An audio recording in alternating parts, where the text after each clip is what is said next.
Fally Klein, it's such a privilege and pleasure to be sitting with you here today. Thank you so much for coming in. You're an educator, educating both educators and more broadly. We're looking forward to this conversation. Thank you. Excited to be here. So what is Jewish mysticism? What is Jewish mysticism? I feel totally off the cuff that Judaism's brand of mysticism is actually elevating the ordinary moments, the way we are instructed to make Shabbos out of basar vidagim, enjoy the pleasures of this world. Meat and fish. Yeah, meat and fish. Enjoy the pleasures of this world. I think people have this interpretation that mysticism is esoteric and it's separating yourself from the world. But I believe that Judaism as a religion, as a culture, as a way of life is actually how to be more present in the world. And the truest mystics knew that. They were parents, they were humans, they worked, they had livelihoods, they were present in their day-to-day life, and they found non-ordinary states of consciousness in ordinary endeavors. To me, that's Jewish mysticism. So how did you begin this journey? Where did it start? You're from Borough Park? I am. Yeah. And how did you get into the Jewish mysticism space? Well, it started where I was born against my will, like all of us. everybody's. But for me, I experienced throughout my life a series of course, my very humorous brain is going a series of unfortunate events, like the Lemony Snicket series that my kids are into. I feel that as I went through life and encountered different challenges, the choice was always, is it a desire to get out of pain that's motivating me, or is it a desire to see who I will become as a result of what I'm going through, what I'm going to make of this? And people know this about my history. It's not where I love to tell my story, but it's something that people can really relate to. It makes for good storytelling that when I was 16, I was diagnosed with Hodgkin's lymphoma. It was a form of cancer, blood cancer. And that was my first bout with cancer. I had cancer after that as well.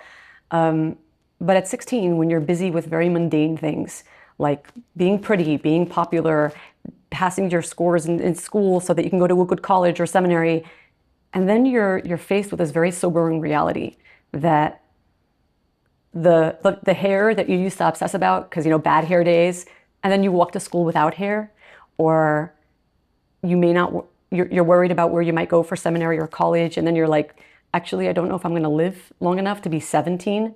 So you have to reframe your narrative about life and what life is. And I feel like I was given a great gift. I was given an amazing doctor who was religious, Dr. Michael Harris. He passed away earlier this year. But he was one of my greatest teachers, because he told me that healing is not about a date on a calendar when you finish chemo. That's not when you get to restart your life. Your life is right now. He says, you don't know what's going to be with your life in an hour from now. Live this life, this moment. This could be the pinnacle of all of your life. This could be the moment that you were created for, and you just don't know because you're worried about graduation, or you're worried about whatever it is that you're worried about. He says, make this moment precious, make this breath precious. And that has been my guiding principle in all of life. So when I watch people my age, I'm in my 30s, so 20s, 30s, watching women in my age and stage, raising little ones, getting very bogged down by the laundry, making the beds every morning, and people feeling very stuck in their lives. And I've never felt that way. I have always felt it is such a privilege to do the laundry. It is such a privilege to get up every morning and put my kids on the bus. It is such a privilege to have kids, because they were not a given for me. So the ordinary moments in my life have been always extraordinary. And it became, I didn't realize, to me, when people started becoming more into Kabbalistic thought and they were sharing these things to me it was, but this is how I live my life. And then when I would start sharing some of the things that I was experiencing, I would get comments from rabbis very often. Who taught you Kabbalah, or who taught you Hasidus? And I said, nobody. It's so apparent to me that this is the way life is meant to be lived. And so I may have a name. I have a name out there as a maverick mystic. And I think the maverick comes from that I'm not busy quoting sources or svarim. The maverick in me is like, I figured this out a little bit on my own. But I believe that everybody has that window of opportunity, that this is what life could and should be for us. But that has also brought you back to the sources where you've seen For correlation sure. with them. It's been such a joy when people will say, well, I just read this, like a Maharal on this, or Rabchal says this, and I'm like, cool, and then it makes me feel a little insecure. Like, am I allowed to, like, I'm not allowed to, how can I, they said that I can't be saying the same things. I'm a nobody. So it actually fueled, it put a fire under me, realizing that I have to actually learn more. It's wonderful when you kind of trip over some glorious epiphanies and you're figuring it out and it's like, oh, look what I discovered. But also, it's kind of like a little kid who stumbles and finds a great archaeological treasure, but they're not an archaeologist. So it's a great story that they get to tell. But if you really want to discover treasure, you got to learn to dig. So a great portion of my recent years have been like, wait, if this is what I stumbled on by mistake, what would happen if I applied myself to it? So and you've seen the results of that. That's where you're catching me now. Yeah. Amazing. And in an ideal world, would all Jews be mystics?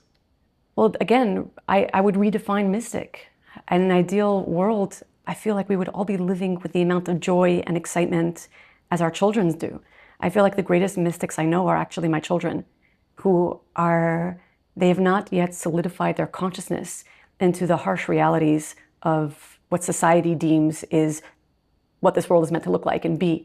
So you watch a kid just discovering the world for the first time with this great appreciation and this great wonder, and to them it is as mysterious and wonderful to pick up a blade of grass and just marvel at its color and its texture, and then pick up another blade of grass and it's the same but it's also different. And these kids, when they pick out a great blade of grass, and the Talmud says, every blade of grass has its own malach.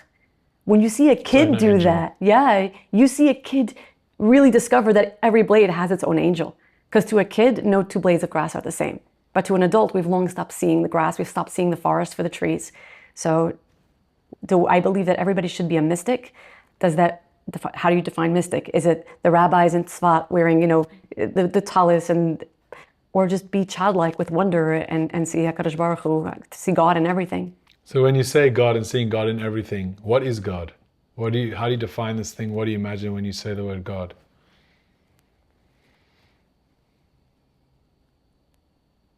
I wish I knew. To me, God is the unanswerable question that keeps you asking. It's the pleasure of not really needing an answer, but waking up every morning with a better question. It's the why that gets you out of bed, that has you growing, that has you becoming more than you were yesterday, and not because you weren't enough, but because there's so much more you can possibly be and learn and grow. God is the ever-evolving consciousness that we're striving towards. And it's hard because the English language, I'm not a linguist, but I don't know very many languages, but my experience of language is that it's very definitive. So anytime you use a word to define God, it becomes other. Because if you can talk about it, and it's an idea, it's other. And of course, using words like God makes it very masculine, patriarchal, and limiting. And it's almost like, how do you define a feeling? How do you define this like ache or yearning, I'm touching the mic, I don't know if I did. I don't know if I botched that up. It's like an ache or a yearning or a drive. It's a sadness, but also a joy of there's so much more. There has to be more. And it's not a more because things aren't enough. It's a more because there's always going to be more. I know that's a very vague and terrible answer because it doesn't define anything, but that to me is my experience of God. It's undefinable. It's that childlike awe that keeps saying, wow, there's so much more I'm gonna learn and grow and experience, and that is endlessly exciting. It's a life that's never boring, because how could it be? It's always a life of creation, constant creation and recreation. And okay, I'm sounding like a nerd. I think it's a beautiful answer. Thanks. So what do you think the purpose of the Jewish people is, according to Jewish mysticism? For me, I really believe that everything that God created is purposeful, is meaningful, and has intent. I feel like my understanding is that the Jewish people were created, and not just created, were given the opportunity to choose a very, very specific mission and purpose. And every nation has a mission, has a purpose, and has a medicine.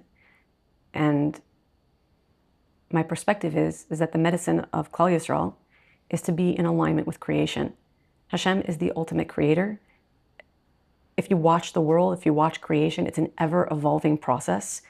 And when I study our medicine, what was really given to us, which is the Aseres Dibrot, the 10 Commandments, what we really committed to was helping this creation energy to keep creating, to keep evolving, consciousness to keep expanding according to certain guidelines, because it's a maintenance that this world requires, right? If the world would continue evolving without the maintenance that we give it in terms of din, right? Judgment, but not harsh judgment, balance, tzedek, like tzedakah, keeping things in line, and checks and balances, so to speak, it would devolve into chaos, right?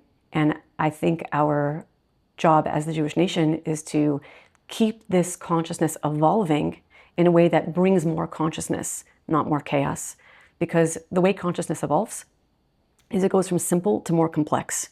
If you look at biology, right, we go from simplistic organisms to more complex organisms. Consciousness has evolved in the same way. And in over a very rapid period of time, right, 6,000 years of human consciousness, we've evolved, science has evolved. But evolution can also bring devolution, right? Because we're going from simple to expansiveness, and that expansiveness can either become more complex with the right structures, or so complex that it's just falling apart at the seams. And we see that at different time periods in history. And I feel like the Jewish values, call them conservative values, but they're biblical, monotheistic values, tend to bring that consciousness back from the brink, while also help it to continue expanding into that ultimate consciousness that we're striving for. And how does prayer work? Define prayer. Prayer can mean so many different things to people. I really love what Chazal, our rabbis, sages have said, that true prayer is avodah shebelev. It's the work of the heart. So to me, the work of the heart is coming into alignment. What is your heart? It's an electromagnetic being. Many of us think that our bodies are chemical. We treat our bodies with chemicals, but actually our most important organs are not chemical.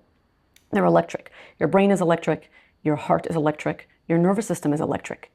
So when we speak in terms of attunement, vibration, frequency, there's a reason why these words are gaining a lot of popularity today. People aren't conscious of what it is that they're really saying. They're resonant words, but they're all music. They're all about sound. They're all about vibration. We are not chemical beings, we're vibratory beings. So your heart, being a frequency organ, right? Coming into avodah shebelev, what is the work? It's attuning to the frequency that you want to be aligned with. To me, that's what prayer is. If God, if Hashem is the ultimate frequency, then for a lot of people, prayer is, the brokenhearted. I need something. I want something. I get that. We all pray, and we should pray from those places. But to me, the ultimate prayer is, it's a work of alignment. It's a work of mastery. It's a work of coming into my heart, understanding where my heart is, what my heart is beating for, and what my heart is beating towards. And it's a work of self-mastery and alignment. And to me, that's what prayer is, taking time every single day to check in with your heart, to ask yourself, who am I praying to? What am I praying for? Who is the me that's praying? So it's a work of elevating your frequency. And then what's the goal of Torah study? My sarcastic brain is like, why are you asking a woman this question? A woman raised in the ultra-Orthodox system, we were told women are not meant to study Torah, right? And it's a man's job, and it's a man's privilege, and it's a woman's job to support that. And I still believe in all that. And over the past few years, my life has taken such a drastic turn. I never believed that I would end up here. I still have almost a weirdness around talking about these subjects, because the story I tell myself about myself is the Beis Yaakov girl that couldn't wait to leave school and never open a chumash again. I had a reading difficulty. I still struggle. I can't read Hebrew out loud. I struggled very, very strongly in school, and I was just so resistant. Like, I never want to study Torah again. I have no problem with Judaism, no problem with religion, just Torah is not for me.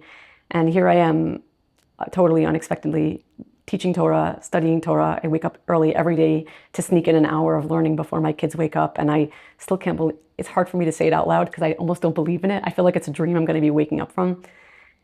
To me, Torah is this ongoing conversation of consciousness. It's sometimes I can't believe how lucky I am.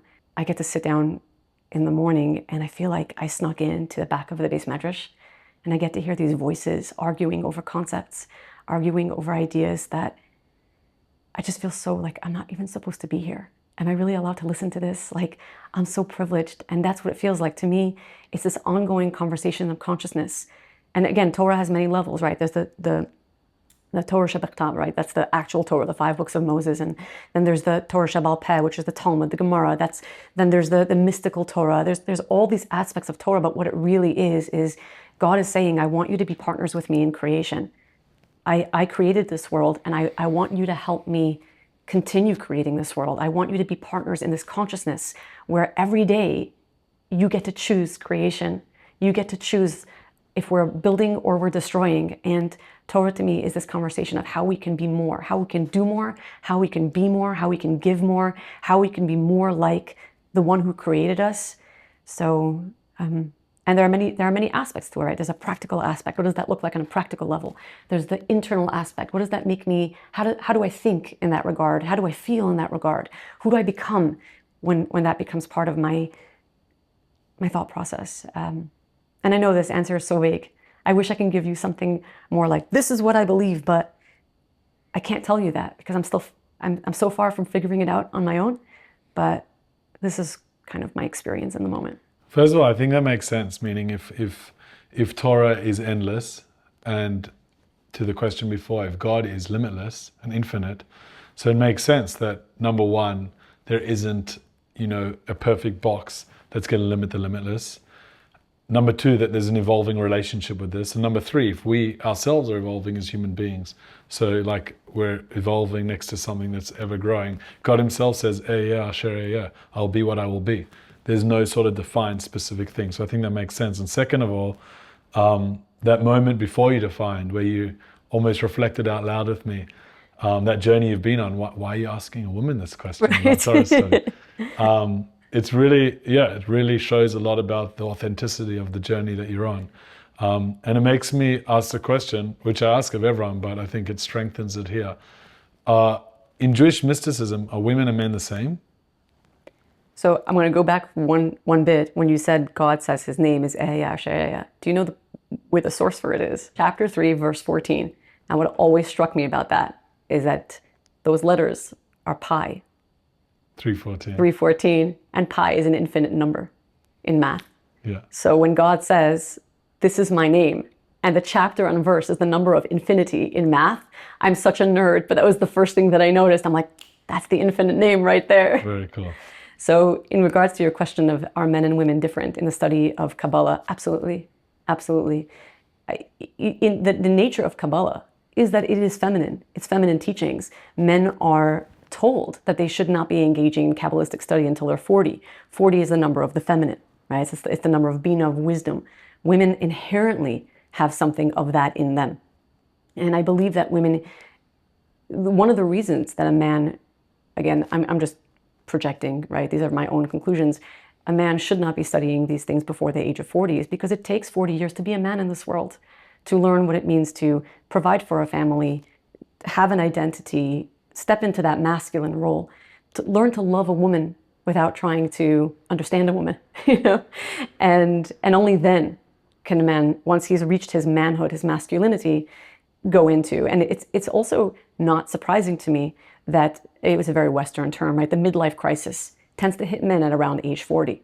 And to me, my understanding of that is, think about what happens if a man is not solid in his identity, in his masculinity, then around the age of 40, when he is ready for a spiritual shift, if he hasn't done the physical, practical work in this world, the spiritual shift is going to hit him very hard, and it might look like a midlife crisis. But if he's done the work, it could look like a spiritual evolution into a greater consciousness. So I do believe that women tend to not hear midlife crisis for women as much, although today with feminism and women taking on a more masculine role, I think we're going to see more of that. But I think women have this inherent, a woman, again, who's aligned with her femininity. I think today women in general are very cut off from their essence of the feminine. And feminine, I don't believe, means flowery. To me, a woman is a lioness. She will fight to protect her young. She has courage and she has strength.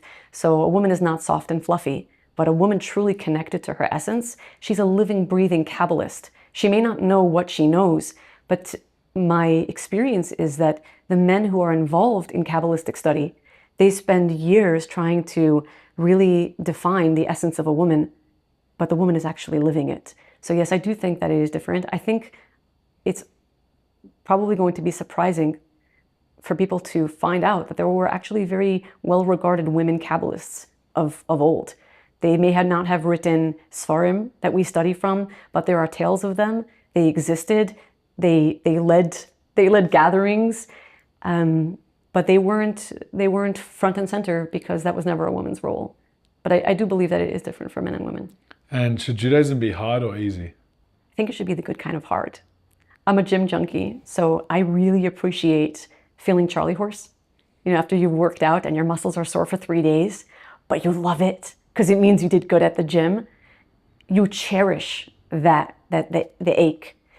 And in fact, if you were working out and you didn't feel it, you would probably not be doing anything in the gym and you would lose interest. There's a certain, like, you know, when you're working hard and you're doing the right thing, your brain and body actually release endorphins that keep you going, that excite you, and you live for that runner's high.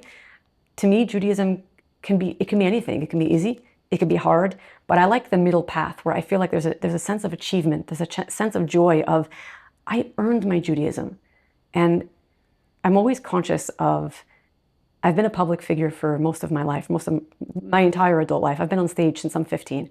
So if you Google my name, you're going to see different iterations of me, which is always what happens as we grow up, right?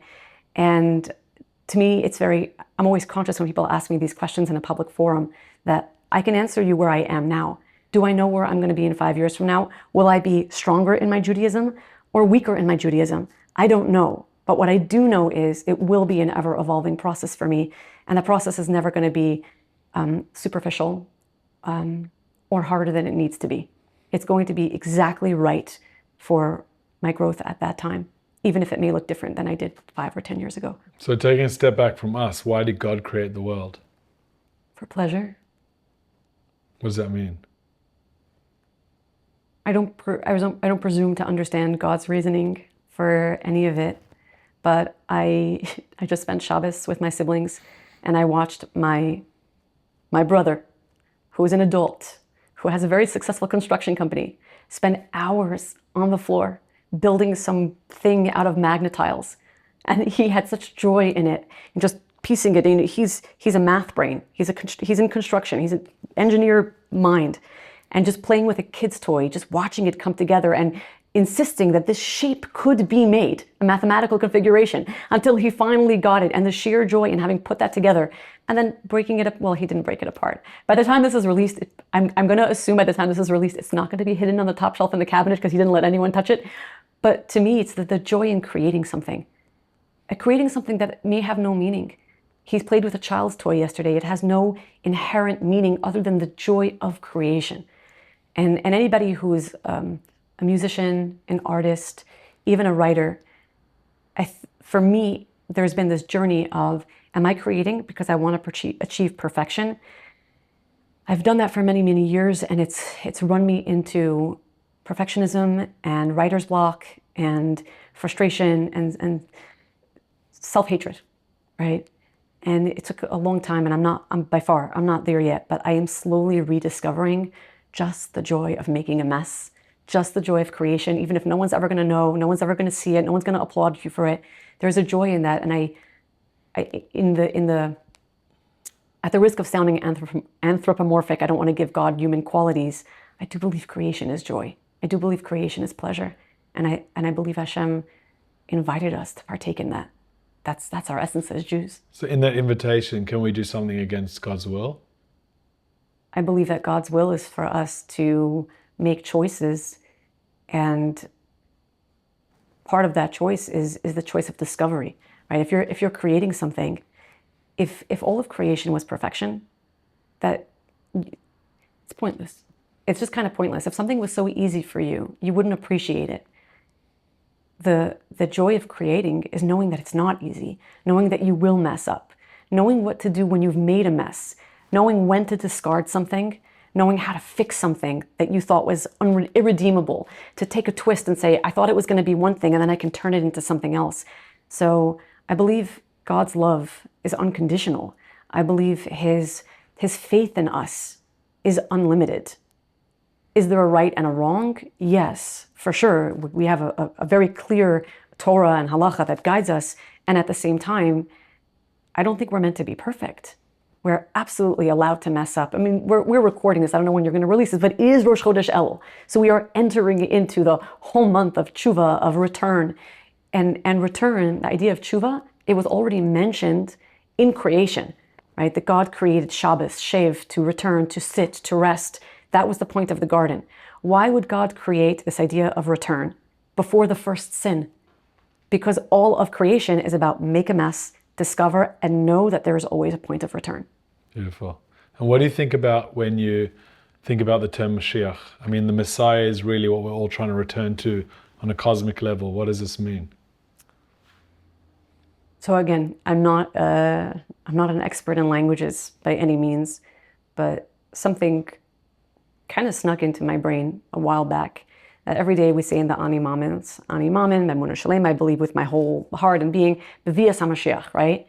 The coming of the Messiah, the 13 principles, right, the 13 that principles. Maimonides says we should say. Yeah, the coming of the Messiah. But B'vias HaMashiach doesn't only mean the coming of the Messiah, it also means the bringing of the Messiah. So grammatically, it doesn't, like, it could be passive, the Messiah is coming, or it's active. I get to be part of that. And I have to say that if I reflect back on my education, my formative years, the way I was taught about the Messiah was essentially Jesus, was essentially Christianity. There's this one being who's going to come and redeem you all. And I remember challenging my teachers. What does that mean? How will you know it's him? How will you know? And they said, well, he's going to ride on a donkey. And I said, okay, there's a guy riding on a donkey, on Main Street. He's an idiot. He's not okay. Just everything that they would tell me, I would argue with, because realistically speaking, if this were to happen today, you would immediately discount it. What's he going to dress like? What community is he going to be from, right? And nobody could give me, well, we will just know. And I said, no, that can't, how do you know? We already don't know. There's so much that we don't know. What makes you so sure in the knowing? And so I had to suspend the knowing. I'm never going to know. Maybe they were right. Maybe one day it will be so impossible not to know. And I believe that's part of the prophecy, that when you know, there will be a time where everyone's going to know.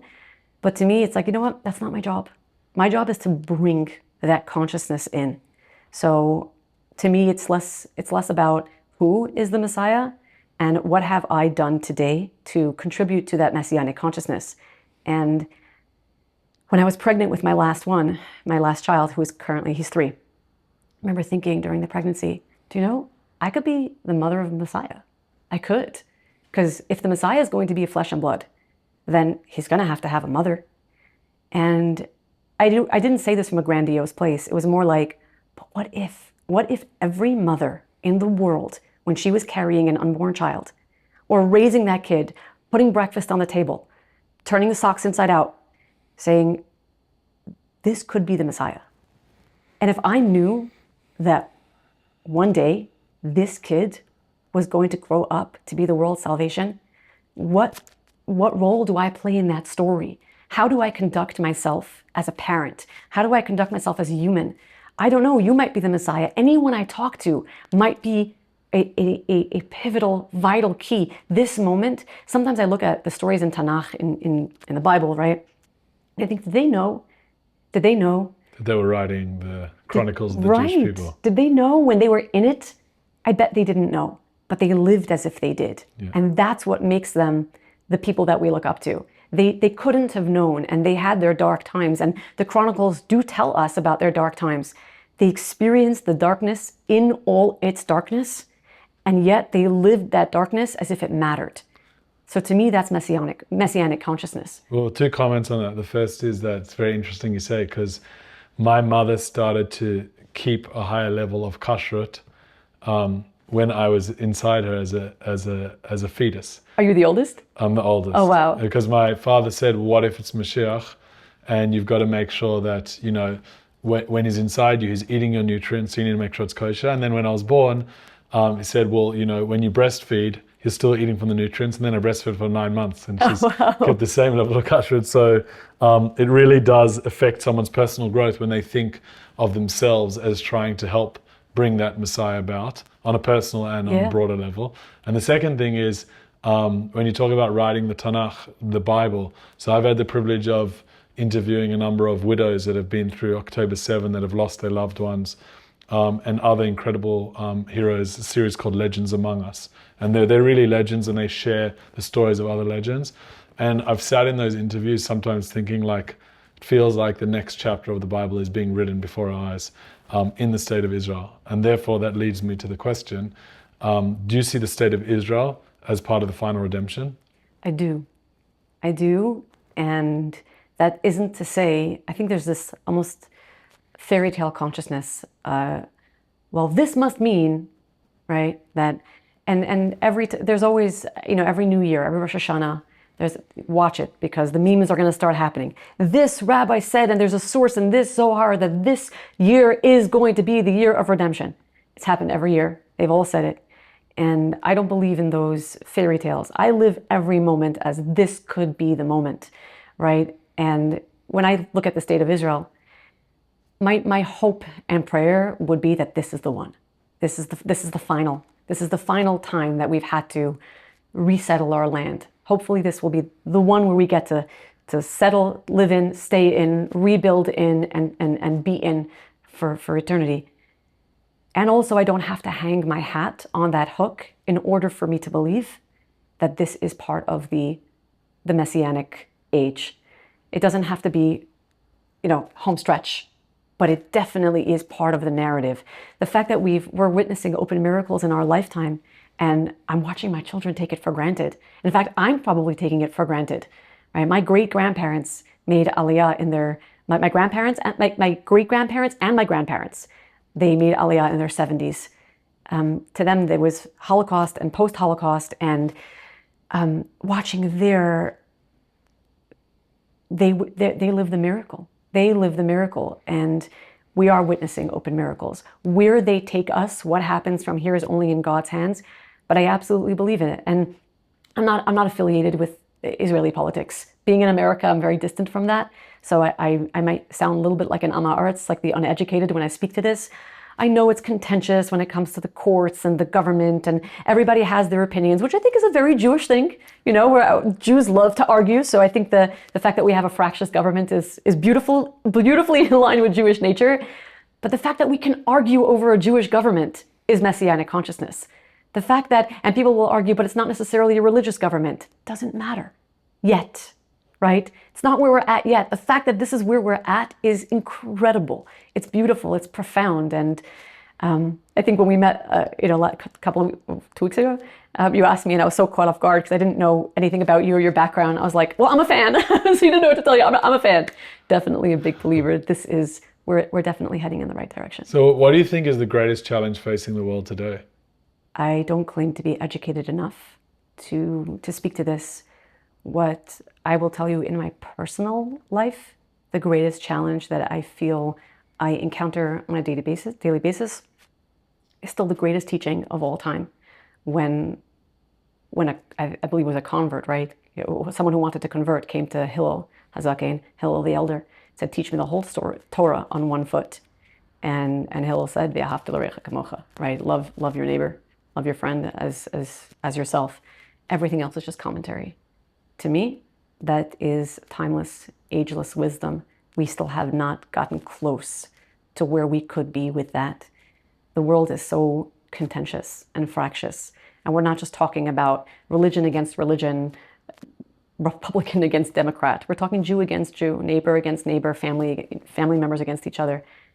I believe that if we focused more on just being good people, speaking with kindness, treating others with respect, 99% of the things we struggle with would just disappear. And we talk a lot as Jews of tikkun olam, bettering the world that we live in. I really do think it starts with yourself. It starts with your immediate relationships. It starts with how you talk to others, how you treat others.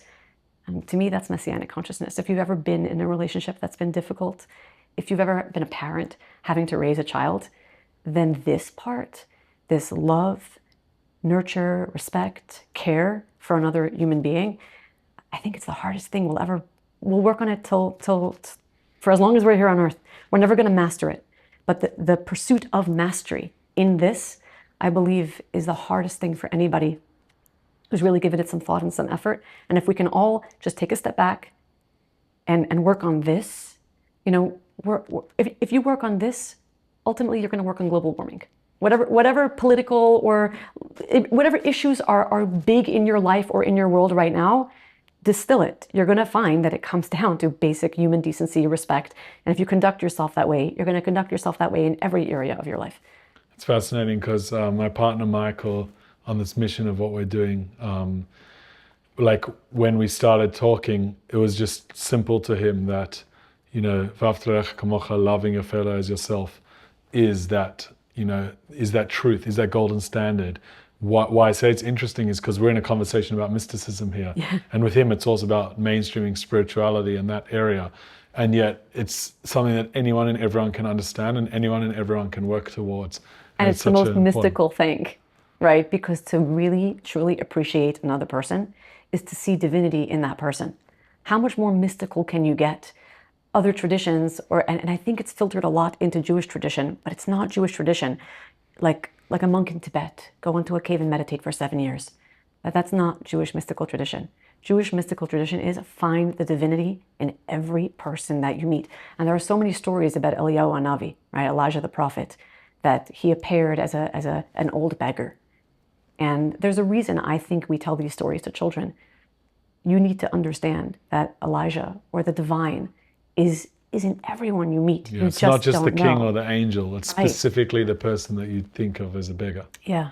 How has modernity changed Jewish mysticism? It's made it more accessible, much more accessible to the masses.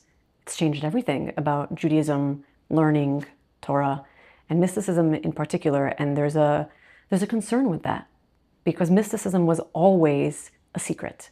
Mysticism was always, you had to work to achieve it. You had to find a teacher, and then you had to be accepted by that teacher. And it wasn't a given that you could just learn the secrets. And so in prior generations, the mystics were, I believe, of a certain caliber. They had to have been. And with that, it doesn't mean that there weren't some serious derailments like we had, the Sabbateans, right, Shabtai Tzvi. We had issues with that, and that's why it was so secret and so hidden. Modernity made it accessible to everybody. So there's a gift in that, and I think the gift is that there's many more voices. We're unpacking this at greater speed, and also it's more accessible, not just in terms of how you can that you can get to this information. It's being distilled in a different way to the more common people, and the danger in that is the danger that mysticism always provides. That you can easily go off the rails if you're not learning it from the right teacher. And also, I don't believe that anything happens without God's will. So the fact that it has become more available must mean that on some level, this is where the world needs to be shifting into. We need to be having these conversations. The question is, are we doing it well? Are we doing it right? And where do we go from here? Oh. Well, what differentiates Jewish mysticism from other mysticisms or religious traditions that are mystical? I can't claim to know enough about other mystic traditions, but in general, my understanding is that in other mystical traditions, the mystic is an ascetic. He has taken himself out of the world. And we do have stories of Jewish mystics that were ascetics, but the very famous story of Rabbi Shimon Bar Yochai and his son, Rabbi Elazar, and they ran away from the Romans and they hid in a cave for 13 years, and some attribute the writing of the Zohar to him. Right? We can't know for sure, but we say that it's his magnum opus. And the story is that when they came out of the cave, they saw people engaged in mundane, their livelihood. And they were so spiritual that they actually gazed at them with misunderstanding and judgment. And they burnt people with their eyes. And they realized they were not ready to come out of the cave. And they went back to the cave for another year. So it was 12 years plus 1. And after that 13th year, then they were able to come out, and they saw a farmer running home with flowers for Shabbat, and they said, wow, He's taking the mundane and making it holy. And so the ascetics who actually locked themselves in a cave and were deeply rooted in mysticism, they're frowned upon in the Jewish tradition. The Jewish tradition says, no, be a farmer who sanctifies the mundane, takes flowers and makes them holy for Shabbos. That's Jewish mysticism. Which is not to say that people who lock themselves in a cave and choose that path, it may be right for their personal growth, for their personal journey. But if you're asking a generalized question about Jewish mysticism, it's make the mundane holy. And it's part of the Ten Commandments. It's Zachar Yom HaShabbos Lakacho. It's the fourth commandment. Honor the Shabbos. Take the mundane and put it aside and recognize, just set aside time for holiness within the mundane. Yeah, I think it's interesting that that specific story from the Talmud that you recounted is specifically about the person that brought the Zohar into the world, meaning that you can be an aesthetic mystic, but the way, if you want to bring it into the world and make it effective, is you could fall into the trap of the first 12 years, but that following year allows you to calibrate, balance, and therefore share mysticism that is a Jewish form of it. Yes, very much so. Does one need to be religious to study Jewish mysticism? I think so. I think so. And the reason I think so is because, again, religion looks different for everybody, right? So I'm not going to claim to be the expert on which path is the right path. But I do believe so because mysticism is only valid in a framework. So if you don't have the framework, then your mysticism, what does it mean other than abstract concepts? It's almost like when I was in school and we studied math. And we studied trigonometry. And to me, being 16, studying trig, I was like, what's the point? It's beautiful math. It's almost like watching a melody unfold. But where's the application? And if I think back to who I was in school with, right? So we learned these complicated maths. Nobody in my class became an engineer. In fact, most of them are stay-at-home moms. They're in fashion or whatever they're in. One of them opened a bakery. What happened to the maths? But if you were an engineer, that would make sense. And it's fine. It's beautiful to appreciate a good equation. But if it goes nowhere, then it goes nowhere. And I feel like it could be beautiful to study mysticism as an ethereal, almost abstract concept. But what are you going to do with that abstract concept? And a concept can only remain abstract for so long, right? And either you're going to go so far off the rails into abstract concepts because you had nowhere to put it, or you're going to misapply it, which I see happens very often. And again, I'm not going to be the one to say, this is how you have to practice religion. But the more I study halacha is actually defined. Halacha Jewish law has a very deep, the deeper you go, deep psychological components to the way we practice, what we practice, how we practice it, why we practice it. The deeper you go into what is considered almost mundane, there's actually very deep mystical elements. So studying the mysticism without having a practical application for it is almost like, why do, yeah, it's, where does it get you? You talked about misapplication. So can mysticism be dangerous? For sure. For sure. Yeah. Do you want to give, what do you mean by that? To go back to the maths example, right? So everything in this world comes down to numbers. We live in a numbers economy, right? Every time you turn on the radio, you're hearing earnings reports. So all financial reports, the market, the government runs on numbers. Everything that you ingest, so is FDA approved in terms of the Food and Drug Administration. So everything goes by statistics, everything goes by research, numbers. If you are smart enough to manipulate the maths, you manipulate an entire consciousness of people, right? Every drug that you take, every medication, there's maths that prove its efficacy. But if you're a manipulator, right, it's not even about lying. It's about knowing just how to present the equation. You're going to poison people. And it's happened so many times. How many times have we had drugs that were recalled, or things that we once thought were healthy, now we're discovering are really bad for us, or the conspiracies of everything that was covered up. I know this is a terrible example because it doesn't, people are like, wait, we're talking about spirituality, right? But talk to a math professor. They have this spiritual relationship with numbers the same way that we do with mysticism. It absolutely can be. I'll give you an example. I met someone recently who had some mystical, spiritual, very deep in Zohar study.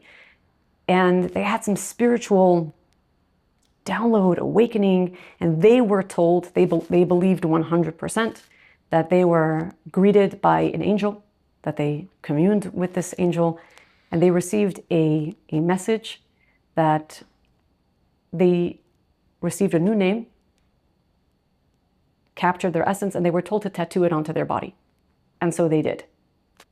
But the Torah very practically says we don't tattoo our bodies. It's in Leviticus. I mean, it's very clear. And when I asked this person, they were 100% certain that that rule, they had a whole new interpretation of that rule that was completely contrary, I mean, to our Jewish understanding of what that means. And they 100% believe that because of their spiritual insights and what they saw and what they achieved and what they accomplished, their directive made them an outlier. And this is one story. This is a great story to tell because most people who are familiar with Judaism just know Jews don't get tattoos, right? We just don't do it. I mean, contrary to popular belief, you can still be buried in a Jewish cemetery, right? There's a lot of myths around that, but it's just a known thing. It's a good example of where you said that Jewish law, is what needs to tether mysticism. Yes. Mysticism without it can just go aloft, right, and go aloof. Yeah, and then I also ask myself, is mysticism making you a better person? Going back to the V'ahavta l'reacha kamocha piece, is it making you a better person? Are your relationships being enhanced? Are you a better father, mother, right, spouse? Are you better at your job? Do you breathe better because of what you study? Do you fold the laundry better? Folding the laundry, I'm always going to come back to it. As a mom, we spend a lot of time folding the laundry and making the beds, right? Do you have a greater appreciation for the actual life that you're living?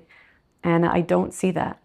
So let's translate it beyond laundry into the people you're doing the laundry for. Yeah. Your relationships with like loved ones, with students, with people around you.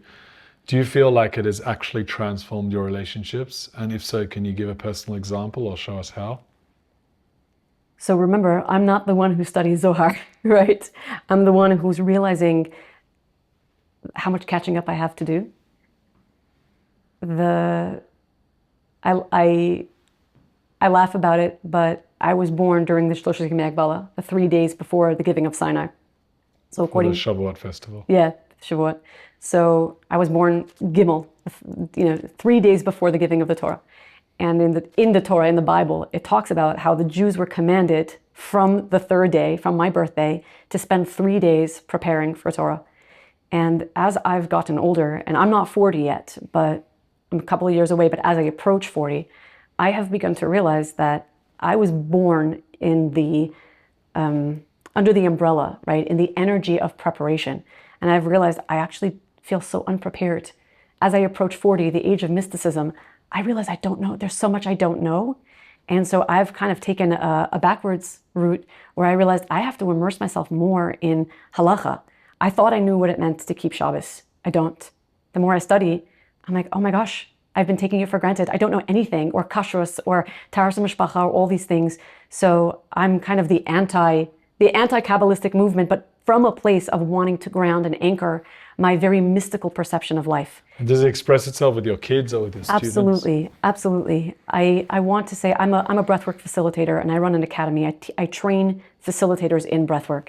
And one of the things I tell them is that the goal of a good facilitator is not just to facilitate the client that we're working with. I just want to be the kind of person that people breathe easier around. Not because I facilitated them, just because being next to me, you feel better about yourself. You feel like you can let go. And so for me, the studies, whatever I am studying, whether it's Kabbalah, whether it's Halacha, whether it's just Parsha. I can't believe I just said just Parsha, because there's no just about Parsha. Actually, my foray into this was relearning Parsha. I signed up to Partners in Torah, which is an organization that pairs learning partners. They take someone who's unaffiliated, doesn't know much about Judaism, but wants to learn more, with someone who's ostensibly Orthodox and can create a study partnership. And they said, yeah, we're gonna sign you up to someone who, a college student. I'm like, no, I'm the unaffiliated one. I'm the one who knows nothing. And we started out by learning Parsha, and we learned Parsha from the Little Medrash Says. It's a kid's book on Parsha. I spent 3 years on that book, and it changed my everything, because I had taken Parsha from like a Cinderella place. When you're 4 and you learn Cinderella for the first time, and you're like, whatever, glass slippers, and it's fine, and you don't think twice about that. And then when I was a mother, and I first told my daughter the story about Cinderella, and she says, Ma, you can't wear glass slippers. They give you blisters, and they cut your feet. And I was like, oh, I didn't think about that. And that's how Parsha was for me. All these stories that I had completely accepted without thinking about them, revisiting them as an adult, I had so many questions, and it was so exciting for me. So how does that affect the relationship that I have? I think that's the question that I completely segued on. It changes everything because it's humbled me. It taught me that I know nothing. Every day I wake up early and I study, and it feels like I know nothing. It feels like, and I don't know why I keep coming back. I don't know what draws me to wake up at some unholy hour every morning, and as mothers, we're not getting enough sleep as it is, and just to say, no, I just want to show up. I just want to learn more. And you feel like such an idiot sitting in front of these pages. No one taught me how to learn. I still don't know how to learn. And you're just like, please, I just want to hear these words. I just want to know more. I want to know what I don't know. And then you look at your kids who are struggling. I have 3 teenagers, and it's so hard to be a teenager. I remember how hard it was to be a teenager, and they have it so much harder than me. And I have so much compassion for them. I can show up to them differently because I don't know. I don't know what I don't know, and how do I expect them to know? Also, when you study, again, I can't speak for everybody and how everybody studies, but for myself, that level of I don't know anything has brought up so much shame. So these past few years, starting to learn Torah from a real place has brought up this, again, has forced me to work on my shame, has forced me to work on my insecurity, has forced me to work on my ego, has forced me to say I'm sorry a lot, right a lot of wrongs. Like I said before, I've been on stage for a long time. So people love seeing me evolve on screen. And people hate me for it too, because they'll say, you look like this now, but you used to look like that, or you used to speak like that. And to be this place and say, yes, and also I don't know what I'm doing, and I'm learning and I'm growing and evolving. I can't pretend to have it all together. And it absolutely has changed who I've become in relationships. Of course I mess up. Of course there are people out there who hate me, who will tell you the worst things about me, my kids probably included, which is healthy. They're teenagers. They're supposed to individuate from their moms. But yeah, I do believe it's changed everything about the way I show up. And also it's changed the way I show up to myself. So we've talked about how teaching has transformed you as an individual and your entire life. Can we end just with the teaching? What's one thought, idea, learning that you take with you or that's resonating at this moment? This is not the Zohar piece, right? This is completely different. What's resonating with me in this moment? Oh my goodness. Well, we are recording this just after Parshat Re'eh, right? The Shabbos, this is Sunday, so yesterday we read Parshat Re'eh. And because you had me prep something in the Zohar for this interview, and one of the available Parshiyot that you didn't have taken was Re'eh, so I just looked it up, right? I wanted to see, well, maybe there's something to say on this Parsha. Turns out that out of all the Parshiyot, the Zohar has the least on Parshat Re'eh, almost nothing. And that was interesting. And and yet my takeaway from that was, of course, because the name of the Parsha is Re'eh, to see. And if someone truly sees, the Zohar doesn't have to articulate anything to the person who sees. All of the Zohar, all of these teachings are an invitation. Just open your eyes and look. And sometimes I watch people and they're so engrossed in the text in front of them. And I wish I could tell them, but pick your eyes up from the text. Pick your eyes up from your cell phone and look at your kid who's standing right in front of you. What are you not seeing in your search for enlightenment? People think enlightenment is going to be in some text or at some workshop or, in some ayahuasca psychedelic ceremony. It's like, it's right here. It's really right here. It's the adventure of the life that you're already living. So Parshat Re'eh, I believe, was the invitation to close the Zohar and go out and gaze at the sunrise, the sunset, the trees, your kids, and take it from there. It's fascinating you say that, because the Talmud famously says tashma when it's deducing something, come and listen. Come and listen. And the Torah says tachazi, come and see. Oh, interesting. I did not know And that. it's one of the differentiating factors. So it's like one of the key sort of differentiators there. So what you picked up on is really that powerful of Re'eh, that command, that imperative that we need to open our eyes, see the mysticism before our eyes. And really, Fally, what I've seen from this conversation is someone that's opened new eyes, and that constantly opens new eyes. And we give you a blessing that you continue not to just to open your own eyes in the deepest way possible, but to help open the eyes of all those that you continue to teach, continue to live by, and through that see the most powerful light that ever came forth. Amen. Thank you. And may the blesser be blessed. Amen. Thank you.